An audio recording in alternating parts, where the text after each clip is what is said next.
Welcome to episode number 67 of Life Without Cravings.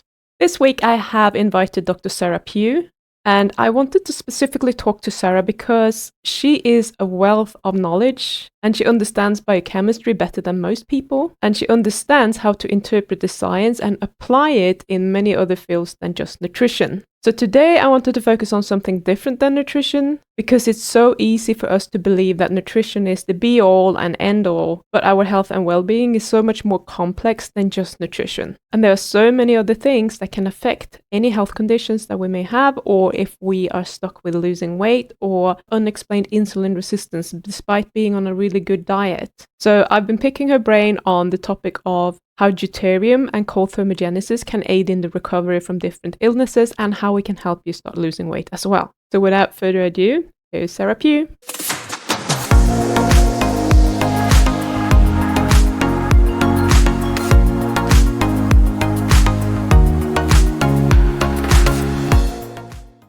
When I first invited you to come on the channel, it was because I saw your video with regards to Cor Thermogenesis and deuterium. If you would like to share a little bit about that experiment that you have been doing, why you are doing it, and what you found out. Okay, that's quite a loaded question, but I think what it boils down to, as we get older, everybody agrees that, it becomes harder to maintain body composition.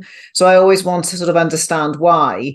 So first of all, at the level of the mitochondria, we've got something called heteroplasmy rate. And for every 10 years, every 10 years we get older, our mitochondria get 10% worse or less efficient at making water and carbon dioxide and ATP and basically energy. So that's one aspect. And then there are obviously aspects to do with hormones, that we have menopauses and andropauses and less hormones which can dictate, say, body composition. Things like testosterone and growth hormone, thyroid will obviously play a role in body composition. But I think the most important one is leptin, and a lot of people neglect that because there's a lot of focus on insulin, which, yes, again, that can affect body composition negatively. If you're insulin resistant or have high insulin, your body's constantly in growth and storage mode. Whereas there's a hormone higher up in the hormone hierarchy called leptin, which doesn't just control appetite and metabolism, body weight, it also controls bone density, immune system, fertility, and such like. And leptin is a circadian hormone, as in it's regulated by light. But then insulin can also be regulated by light. And although we're not going to be talking about light in massive detail today, we're going to talk about cold. Both leptin and insulin are also stimulated and altered and regulated by cold thermogenesis. And then the other aspect to do with energy and why do we have less energy, or why are we less efficient at burning energy as we get older, is we can accumulate deuterium. And this deuterium is just an isotope of hydrogen. So it's like a heavy hydrogen for people who take their minds back to chemistry at school. It's naturally occurring. And that can also accumulate in our bodies. But unfortunately, in the environment, there's more deuterium than there was millions of years ago. So we have that against us as well. So because deuterium and the way it's found in food is programmed to the sun, there's lots of deuterium in carbs and sugar. Say, for example, tropical fruit, things like that, they're high in deuterium. So is sugar, because again, it'd be grown in a hot area. But also there's lots of deuterium in processed food and grains and carbs, because ultraviolet light is needed to produce carbs. And when we look at what foods are low in deuterium, it'd be things like fat and protein. We won't go into the chemistry of it, but the problem with this deuterium is it's bigger than hydrogen.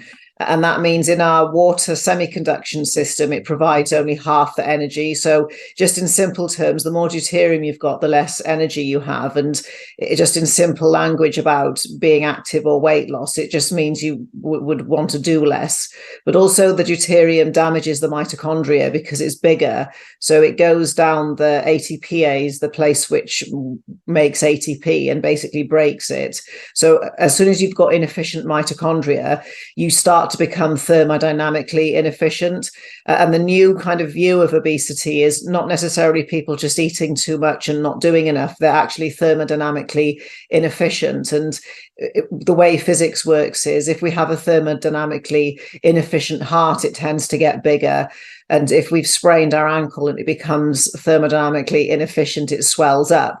And it's the same with people, that yes, calories in versus calories out does sort of obey the law in a very small sort of phase for a certain number of people. But generally, calories in versus calories out isn't really valid when we pull it apart in depth.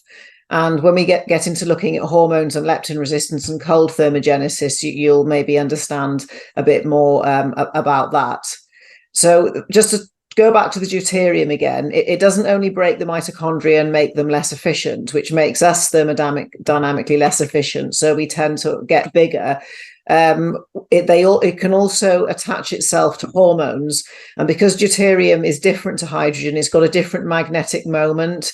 It means that the other enzymes in the body don't recognize the hormones properly. So this could be things like insulin or growth hormone or testosterone or estrogen, which is important for weight, even though people think it causes weight gain. So we can end up with deuterium in our hormones, and then they don't function as well as they could. So again, we've got another reason of why weight loss would get more difficult as we get older.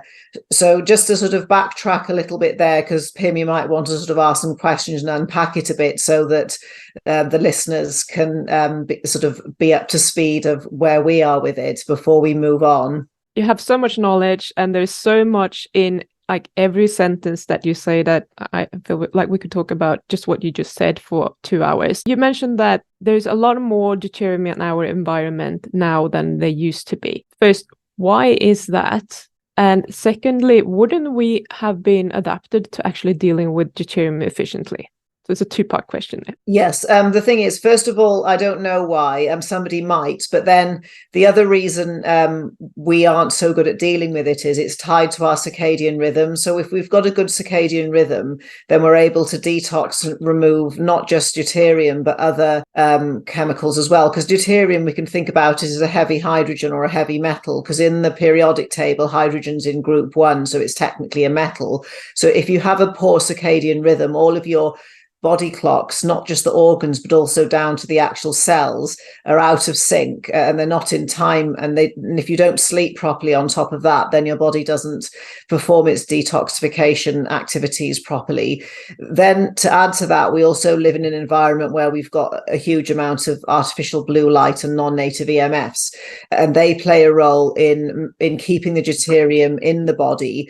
Whereas just in very simplistic terms, red light is part of getting deuterium or deuterium depletion. So as in, the thing that makes the most red light is the sun, because 43% of the sun is red light anyway. And just to let people know where I'm going with this, our ancestors would have spent a lot more time outside. They would have been up with the sunrise, been out working in the UV rise. They wouldn't have had screens and iPads and things in the evening to have blue light disturb their circadian rhythm and knock their melatonin out for the night and affect their sleep. So that's why we're not as good at removing deuterium. And also, when we talk about cold thermogenesis, people have been told by somebody, the same body who tells us that red meat is bad for us and we must take statins and the sun is dangerous, that the cold is bad for you and you mustn't go out in the cold because you might catch a cold, even though a cold's viral. And cold thermogenesis is actually brilliant for boosting the immune system.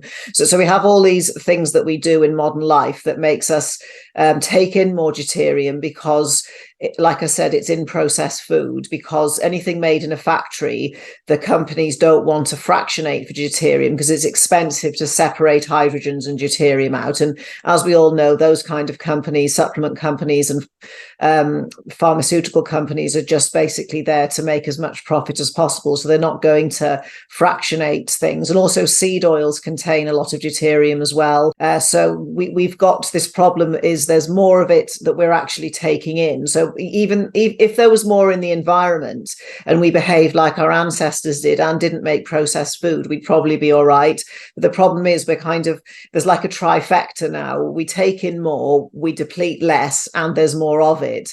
So therefore it becomes a bigger issue. And there's thousands of papers in the literature that correlate deuterium levels with disease. So the more you've got, the more disease or illnesses you're going to have, and the more serious they are. And when the deuterium is lowered or goes away, so do the antibodies or the obesity or the metabolic problems or the precancerous cells or the sort of chronic infections, Lyme's and mold and things like that. Right. So does deuterium serve a purpose? Because I know as humans, we just want to be very extreme. And now you say deuterium is not good. If it was possible to remove all deuterium from the foods that we're eating and whatever we accumulate in our bodies, would that be a good thing, or does it have a purpose as well? Oh, no, that's the whole thing. I want to emphasize that it has a purpose, because deuterium is a growth factor. So it's really important for babies and anything growing. And microorganisms and flies, things that have a really short life cycle, love deuterium. That's why flies love dog shit, because shit is full of deuterium, and they are attracted to it because a fly has a really short life cycle. So it needs the deuterium to grow. Also, bacteria have got a different ATPase to us, so they don't mind deuterium. So our gut bacteria, they love deuterium because, again, E. coli has a life cycle of 20 minutes. So it's all part of an ecosystem. And like everything, nothing's good or bad. It's just about having the right balance and having deuterium in the right place in the body. So first of all, I said we don't want deuterium in the mitochondria. That would be terrible because it'll break them. But also we don't want deuterium accumulating in particular tissues, because you can see it on MRI scans, and that tends to correlate with where the disease is. But on the other hand, we want the deuterium in the blood because it serves a purpose there and it serves a purpose also in the cerebral spinal fluid, because it can emit light.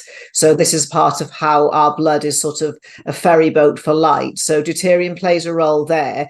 Deuterium can also play a role in our exclusion zone or structured water, because it can help make it more solid or more jelly-like, which is helpful as well. So again, we would want it in there. But most importantly of all, we want the deuterium in collagen, because it provides tensile strength. And again, for people who do lots of sports and things like that, if you've got dodgy or weak ligaments and cartilage and tendons and stuff like that, you're going to be prone to injury. So a lot of it's all about, we want to have the deuterium where it belongs, so in the blood and the cerebral spinal fluid, so it can do its light show, in the water within reason, so it can keep the gel-like structured water, which is sort of vital for how we function. But again, not too much in there, the right amount, the Goldilocks amount, but fundamentally in the collagen. And that's why when it comes to supplements, one of my bugbears is collagen supplements, because again, that animal, like a big heavy cow, is going to have lots of deuterium sequestered in its collagen, because it's a large animal that has to run about. So the deuterium just went there because it was supposed to. And then we've artificially concentrated all this deuterium into collagen, whereas we could have just eaten goose skin or oxtail or just eaten collagen in a sensible amount. So that's the idea that it's got these important roles in growth. So as a small child, we wouldn't worry about deuterium depletion, but after the age of 20 or 18, when we don't grow anymore, that's when we want to focus more on it being depleted. So someone who would like to do bodybuilding, would it be beneficial for them? The thing is, I suppose with bodybuilding, that's an interesting question, because the type of training that people do in bodybuilding is different to the strength in ligaments of, say, somebody that does powerlifting or CrossFit or gymnastics, because bodybuilding is more about the hypertrophy of the muscle. But I'm not going to even go down this route. I'm just going to say that any sort of resistance training at all, that you make an effort to strengthen, you push weight around and put tensile load through, is going to encourage the deuterium, or it's going to be there because that's where it's supposed to be. But that's a sort of it's not in the top of my list of how to do deuterium depletion with people. But if I observe somebody isn't doing any kind of resistance training at all, and they've got a high deuterium, I'll include it as part of lots of other steps because like you say. But on the other hand, a bodybuilder is going to be consuming a large amount of food, so and carbs and things. So as fast as they put their deuterium in their collagen, because there's only so much will fit, they're taking the deuterium back in again through their food. So I would say it doesn't offset the amount a bodybuilder or a powerlifter or whatever would have to eat.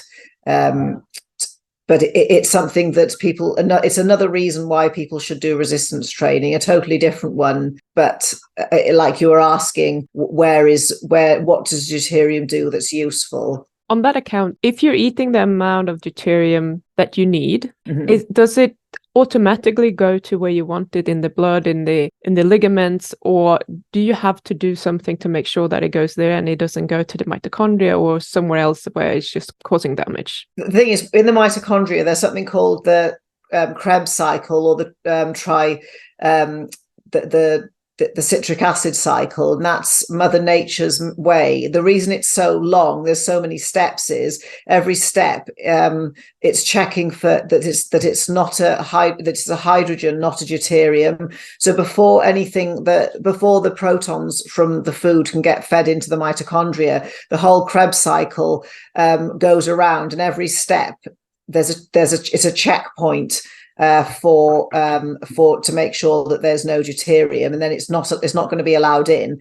And like I said, anything that's expulsive activities like blowing your nose, sweating, peeing, pooping, that's all just removing deuterium from the body, because wherever there's hydrogen, there's going to be deuterium. So wherever there's water in the body, or basically everything, fiber's got hydrogens in it, the deuterium is constantly being moved through the body. And then the Krebs cycle is this very elegant method to protect the mitochondria from deuterium. But there are situations where the TCA cycle can get blocked up and start to fail, and it becomes linear, and that's sort of one of the precursors to cancer. But it's kind of a complicated pathway because it ties into other things.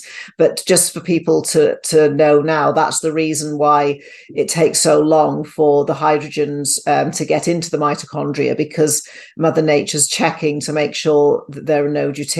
So that's the main check. And then, like I said, if we have a good circadian rhythm, all of the clocks and the cell cycle in the body are all geared to be able to process deuterium properly so that it's removed. And also if we get plenty of sunshine, like the UVA light, say at the equator, because like I said at the beginning, there's more deuterium in the water at the equator and at the fruit that grows there, but there's a hugely greater solar yield. And then the UVA light tends to make people sweat, and then it's going to open the blood vessels, and which means things like deuterium, much because of the nitric oxide, the deuterium can get out of the body more easily. So it's one of these things. There are numerous ways to deal with it, and sometimes people just haven't heard of it.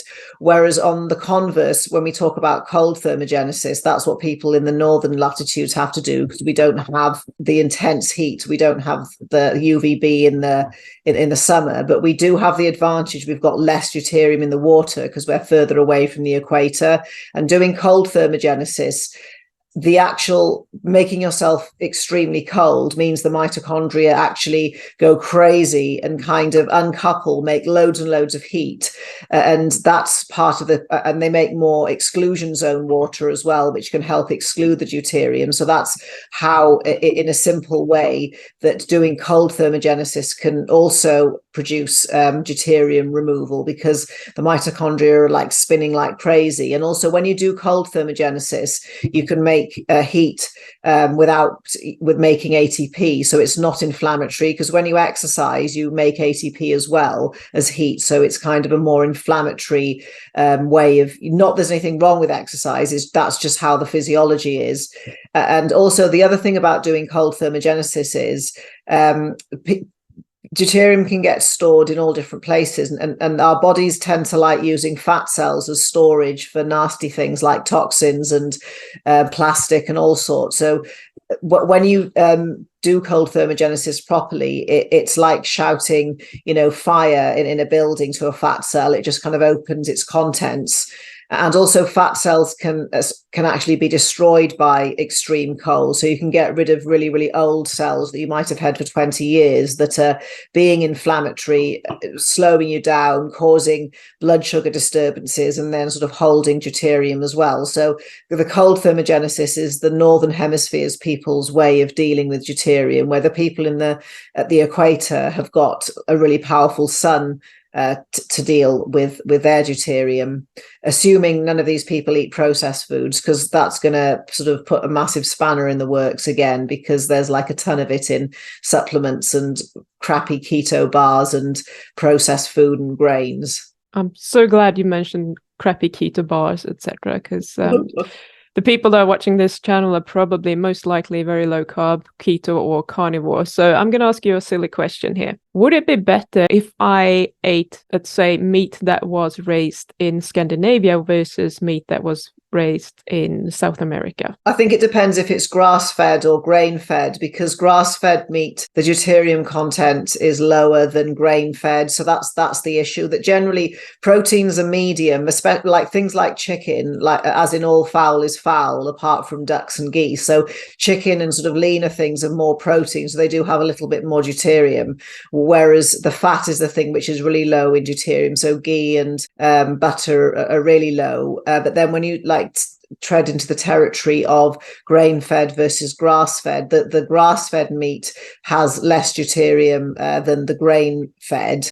But then again, it's better to eat grain-fed meat than it is to eat processed crap or keto bars or protein powder or collagen powder. And also it's again, for some people who are worried about deuterium, you can make the diet more fat-based than protein-based, because there people that I know can tend towards eating too much protein. And we don't need to have a discussion about ketones and stuff at the moment, but again, the fat is always going to be low in deuterium, as long as you're not going near seed oils, because again, they're not even proper food. That is just some kind of chemical that has been repurposed and fed to humans, and this is what happens. So no, it's not a stupid question. But in terms of, I think, were you asking about in terms of circadian mismatch? Because if say I lived in the UK and bought pineapples from the equator and ate them, that's a massive deuterium bomb. So I haven't got the right kind of solar environment to deal with that tropical fruit. Whereas if I actually lived where the pineapples grew and I went outside, I would be able to deplete the deuterium. Whereas when it comes to eating meat, the way the information in the meat is processed by the body is slightly different, because it's already been eaten. Like the cows ate the grass, so the photosynthesis happened in the grass. The cows collected the information from photosynthesis. They're a great big factory, and we eat the cow, and it's like a giant supplement for us. So in a way, it's obviously better for the environment and to support your local business to buy meat locally. But when it comes to like a circadian mismatch, it's not nearly as sort of problematic as buying tropical fruit if you live, in Iceland or in Canada. So it doesn't really matter. It's more, is it grain fed or grass fed, and it's also, is it lean or is it not lean? But again, I don't want to frighten people off meat, because in certain places in the world, like Australia, they have a deuterium problem. So in that sort of context, those people could investigate making or buying deuterium depleted water, where they actually can lower the level of deuterium in the water they drink, because we tend to take on far more volume of liquid than we do volume of food. But on the other hand, the water doesn't actually go into our mitochondria, whereas the food gets broken down, and then the protons and the electrons get put into the mitochondria. So, and then, like I said, I know people that live in places with high deuterium in the water, but they don't have high deuterium themselves, because they adopt a way of eating that's low deuterium, and they make a special effort to have a good intact circadian rhythm, and they do activities where they can constantly deplete or remove this deuterium, whether it's cold thermogenesis, saunas, exercising, and such like. Okay, so I just thought about something that happened this week, and I've seen it or I've heard it before, but one of my clients was saying, we checking her blood sugar and ketones, and she's doing this to lose weight.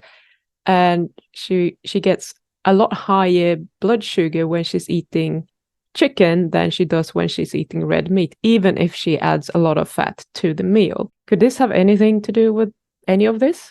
Well, I think I'll have to know what kind of chicken it was, because, like I was saying, all fowl is foul. I know that there's a SNP that for some people, if they eat steak, they can spike their blood sugar. So she's not that. But also it could be that she's doing gluconeogenesis from all the protein. But then it depends, is she cooking the chicken with the skin on? Has she got a sauce on it? Is it, when it comes to these sort of blood sugar aberrancies, I tend to then look at people's light environment, because blue light or artificial light raises blood sugar, and it just means that you've got less wiggle room or safety net. So I would probably repeat the experiment with the chicken and the meat and ask her to eat it outside and see what happens, just to remove the sort of light component. But on the other hand, I think with chicken, I just have to see the packaging, because it's easier to buy good quality beef than it is chicken. You have to hunt it down. And yes, there will be more deuterium in chicken than there is beef. And also deuterium is very linked to obesity and diabetes for certain, that if you get rid of the deuterium, the obesity and the diabetes and the insulin resistance go down. But that's a kind of interesting question, but it's like always, I have to know more of the context. Yeah. I know she wasn't overeating protein at the time, but that's the only thing that I know. Also, it depends how much the blood sugar spikes, because some of my clients will show me a blood sugar spike, and because it's not like the tiniest bump, it was like this. It's like, well, so what? If it was up here, I might care, but just because it's like the context of it, because sometimes a bit of a blood sugar spike can be really helpful, because you can insulin is not evil, but it also helps to keep your minerals in. So there's this kind of constant debate where people try and say that keto and carnivore flush out your minerals, and it's like, well, yeah, maybe if you if you kept your insulin just like that all the time. So sometimes a blood sugar spike isn't an issue. But I think with your client and the chicken, I think it's interesting, because a lot of people associate chicken and broccoli as like fat losing food, and if it spikes blood sugar more, it's sort of contrary. Oh, that gives me lots of memories from when I used to be a personal trainer. Yeah, now I kind of lost my train of thought because of the broccoli. That made me laugh. Broccoli's not even proper food, just for people listening. It's an engineered thing. So anybody who tries to tell you it's actually a vegetable, it's in there with the seed oils. It's a manufactured thing. And also, carrots are not supposed to be orange; they're meant to be purple. So yes, we've digressed. So yeah, broccoli and chicken is not the best food. Sorry if people like it. For sure. Is there a way to know if you have too much deuterium, other than assuming that you have a surplus of deuterium because you have insulin resistance, or you're overweight, or you have trouble losing weight, or anything like that? Do we just determine that according to our symptoms, or is there a way that we maybe can find out? If you can get a urine test, a breath test, and a saliva test, and they're reasonably accurate, but they're just quite expensive, because that's something I'm supposed to be working on, is making a deuterium testing facility in the UK. But then that's like a whole massive project, which sort of requires funding. But for people listening, yes, you can get tests, and there are certain ones in different countries. And you can buy a test from another country, and there's people like Dr. Laszlo Boros and stuff who oversee sort of testing. So yes, you can measure.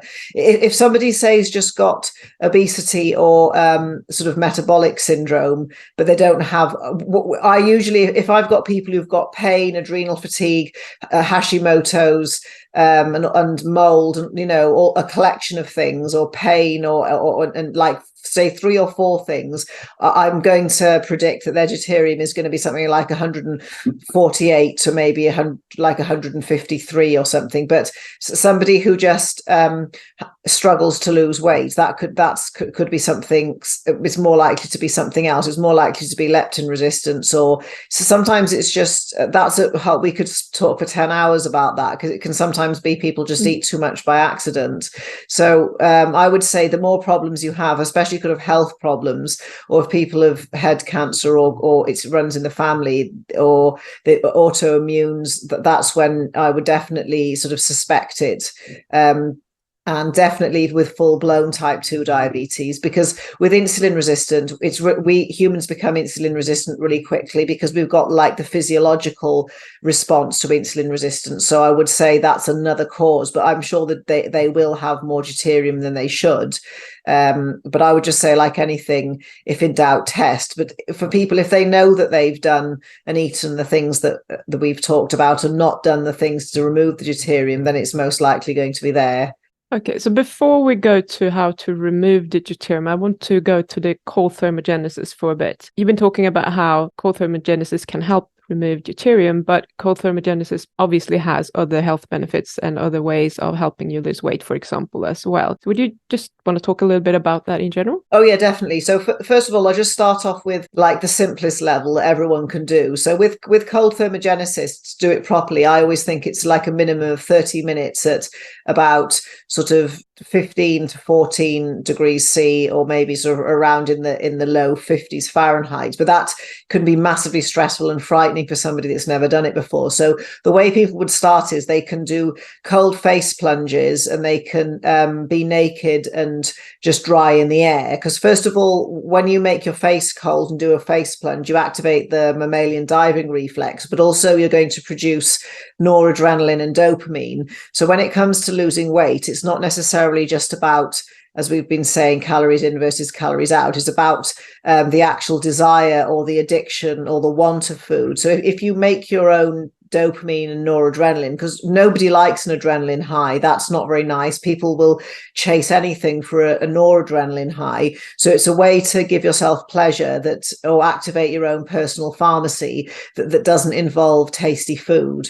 So that's the very basic. So that's not a cold face plunge and a wrist plunge is not going to start to deal with things like your brown fat, which is the next bit, because we have brown fat in our chests and upper back, and this is Mother Nature's answer to diabetes. And when we do cold thermogenesis, as in we get this bit cold and round here cold, that's what I was saying, drying in the air naked, that's going to start to activate your brown fat. So that's the metabolically active fat that's got mitochondria in it. But also in that process, you need to start to beige the white fat, because white fat is sort of storage. It's not ready to be opened up yet for to be used. So we have this process of browning or beiging the white fat. And if we don't expose the fat here and here to the cold, it doesn't activate that process. And if we just sit indoors all the time as a warm adapted mammal, this the BAT, or the brown adipose tissue, shrinks. So we need to spend time becoming cold adapted, because people might have sat for 20 years in a warm house, so they're not going to suddenly get all the benefits of cold thermogenesis that can take sometimes 2 years for it to all kick in. So that would be the next stage of getting this area and this area cold. And then when you start to do sort of actually getting in a cold bath, even for like 3 minutes, if you measure your blood sugar, you'll notice it goes down. So you can improve your blood sugar, but also your insulin sensitivity. And then what I talked right at the beginning about leptin and leptin resistance, because the first part of resetting leptin is improving your circadian rhythm, as in seeing the sunrise, the UVA rise, and blocking blue light in the evening, but also reorganizing your eating in line with the sun. So eating breakfast, lunch, and then don't eat after sunset. But the third part of resetting your leptin is using cold thermogenesis, because the cold increases leptin sensitivity. So that's going to help people re-establish insulin sensitivity and leptin sensitivity. So those are both really important for weight. Also, the other benefits of cold thermogenesis is, like I said earlier, it lowers inflammation, and that can be a reason that's stopping people from losing weight, because being inflamed biochemically is a nice environment to grow fat cells and not burn them. But also for people that want to move about and exercise or go walking or go outside, if they're inflamed and in pain, it's just something that puts them off moving about. And also people sometimes are in pain, and then they're more likely to reach for food that they shouldn't be as a sort of comfort. So there's numerous benefits. Also, the other benefit of cold thermogenesis is it can be really beneficial for the immune system. And like I've said lots of times, injuries and flus and colds are usually the biggest interrupters of people's fitness kicks. It's not people being lazy or unmotivated. They either get an injury and then they stop doing what they were doing and go back on the couch and eat stuff they shouldn't, or they'll be ill and that throws them back, and then it takes them a while to get back into their routine.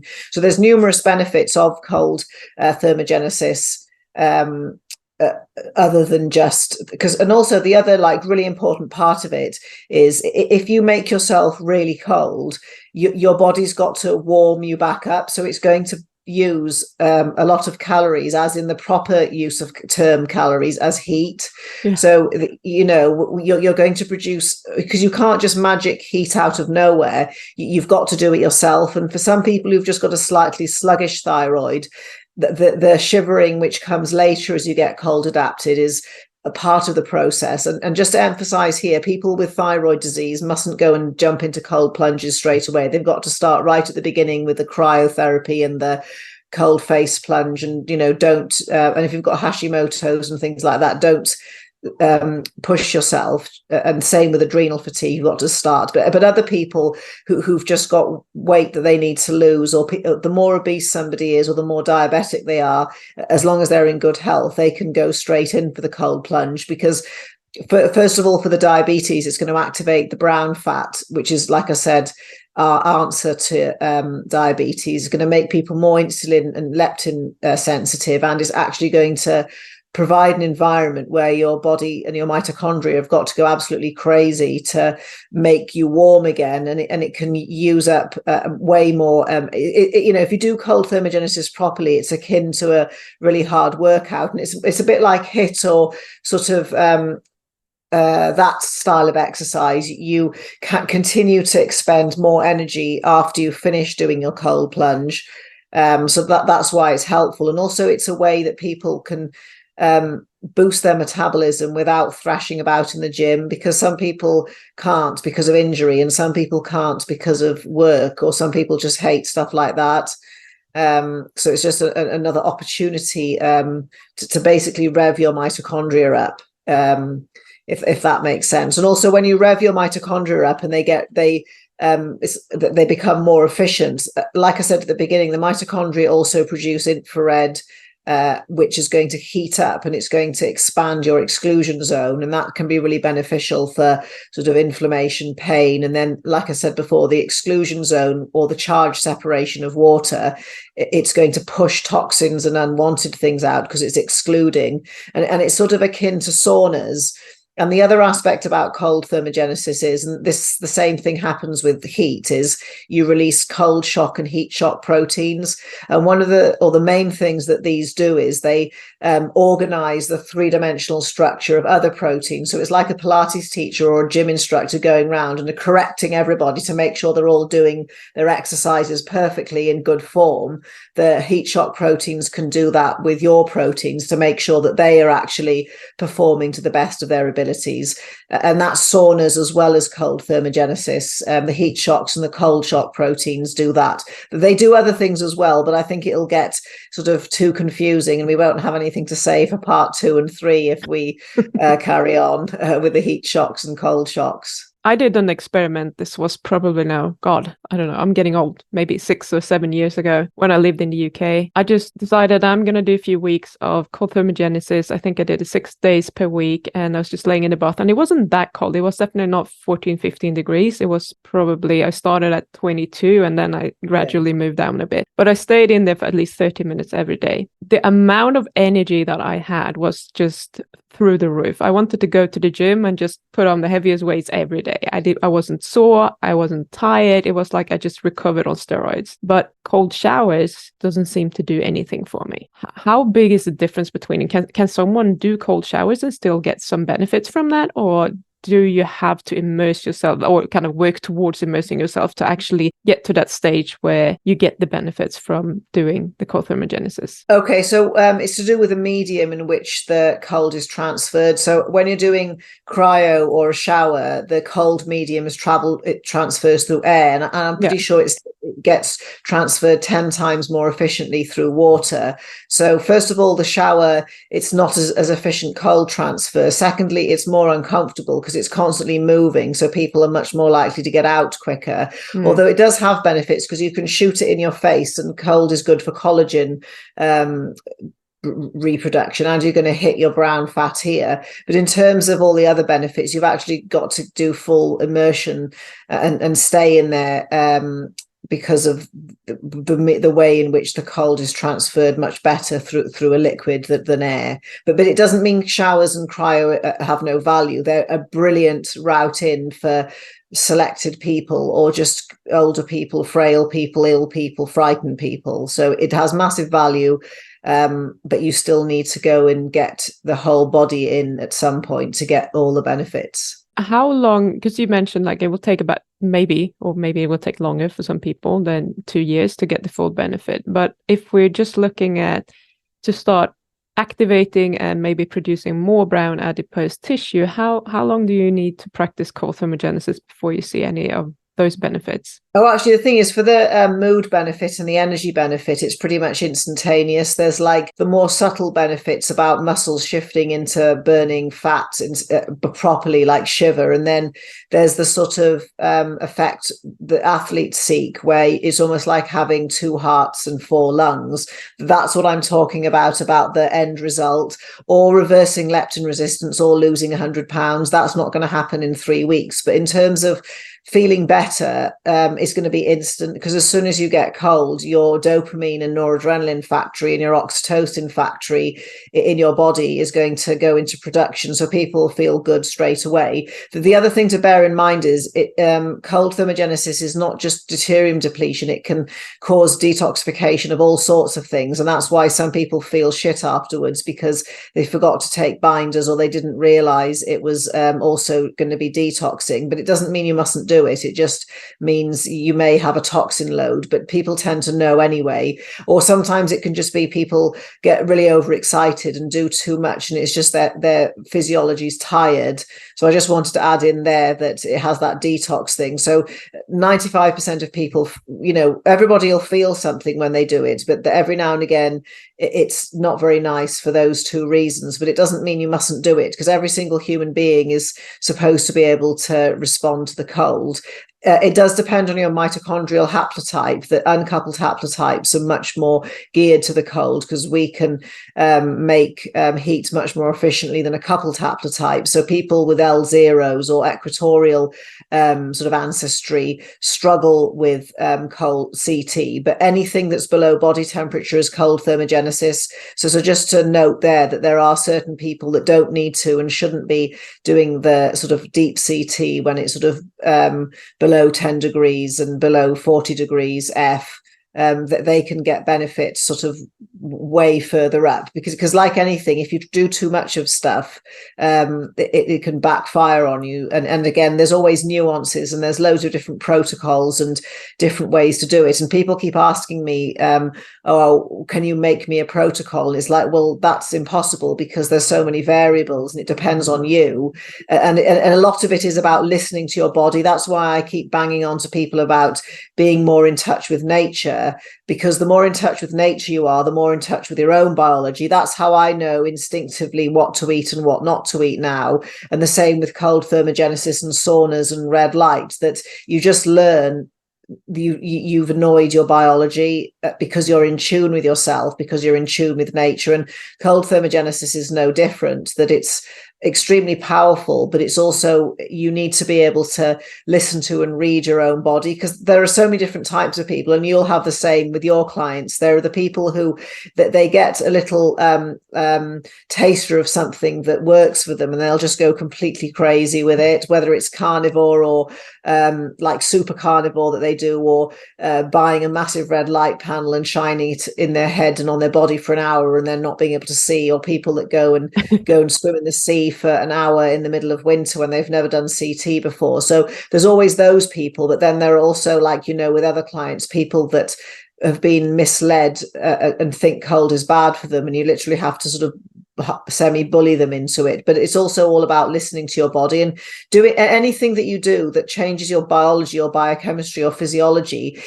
Helps you learn about yourself, and then you can transfer that into choosing food, or, you know, just knowing what works for you and what's the right amount of carbs for you when, if you do eat carbs sometimes, and what should you choose and what should you eat for breakfast, because people, they probably ask you the same for meal plans, and it's like, well, you know, I don't do meal plans for a reason. No, because exactly, same here, because it's like it's infinite variability, and what I might eat and really thrive on could be wildly different to what you eat and thrive on. Yeah, absolutely. My ancestry is, my mother is from Scandinavia, she's Swedish, and my dad is from Ecuador in South America.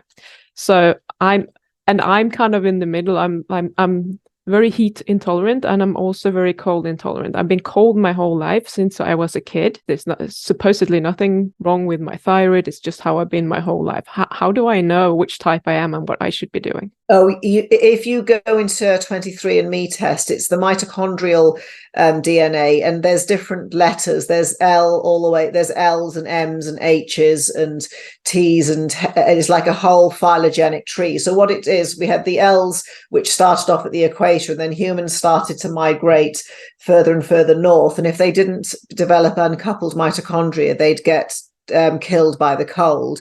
But also you can sort of get ones which are sort of subtropical uncoupled. So there's, but it doesn't necessarily mean that's going to be you, because remember, the mitochondria come down the maternal side. Mm-hmm. So whatever your mother's mitochondria are, and her grandmother's, which are probably, you know, we don't know for certain whether they're Scandinavian, you're most likely to be something like an uncoupled, like a J or a T. But that's why it's always better to test, because you know, we don't know without looking into our and it's in the 23andMe, and most people miss it because it's in the Ancestry or the section, and it'll just tell you, and it'll be like a letter and it'll be a number. Like I'm a T2, because you can get subgroups, and also because the mitochondria have their own genetics.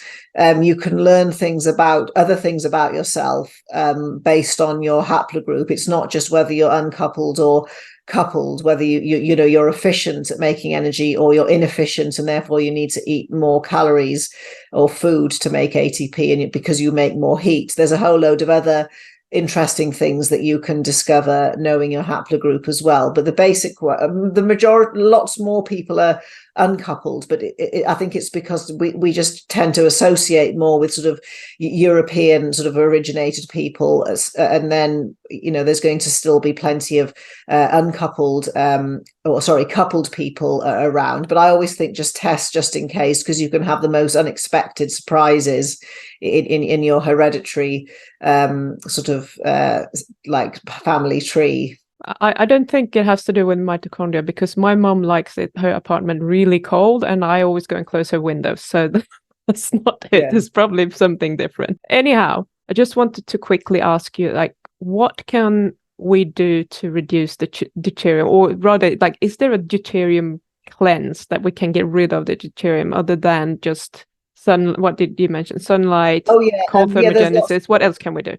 First of all, don't put too much of it in. So remember, fat is very low, protein is kind of medium to low, and carbs high in deuterium. It doesn't necessarily mean they're bad. It's just the nature of how light and carbs are made.